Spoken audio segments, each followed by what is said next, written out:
law of attraction for me, Chico, people say that what you think about, what you say will come true. Yes, but you have to put the law of action. You have to take steps first. You have to Yeah. put in some work. You can't just sit there and say, Ferrari, Lamborghini, and you could, no matter how much you align yourself and your whatever vibration frequency you're doing, vibrating, you have to put some work in. That's a big Yeah. 100%. I mean, NLP, man, talk to me about that. But I had a good buddy of mine came up to me the other day and said, "Hey, man, you have to get an NLP coach." How long you been doing that for? Well, I had been studying NLP off and on for quite a bit of years, but this coach in particular, we're kind of doing a 12-week program. It's just one-on-one. I'm doing one-on-one help with him, and so now we're kind of in the 8th week of that.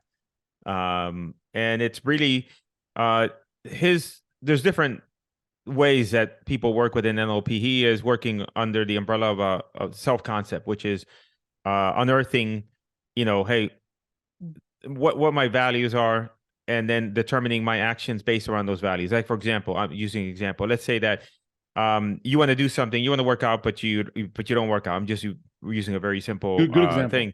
Yeah. But if you're not working out, there's a counter reason for you doing that. There's a benefit that you derive from that, right? And it could be that, let's say, for example, you don't work out because in the morning, I don't know, you spend time with, I'm trying to think about an example that Drop the kids off. I have meetings. Yeah, drop the kids off, or you have meetings, and so so there's it's figuring out internally what is it that drives you, so that you can kind of it's hard to describe because it's a complicated model. And the other thing is how you see it. Like, he had me go back through certain experiences in my life and see them in a different way. So going back in my timeline and reevaluating, because, like, for example, you can have an experience where somebody might have that experience and their life be devastated, but then you have the same experience, somebody else could experience the same thing, and yet now that becomes a catalyst for them to have an amazing life. Still the same experience. And so how you look at your past experience is key, but then also sometimes we inadvertently put a negative view on that. And so you can go back and reconfigure that. So then that way, moving forward, it creates a different version and it helps you see the world in a different way.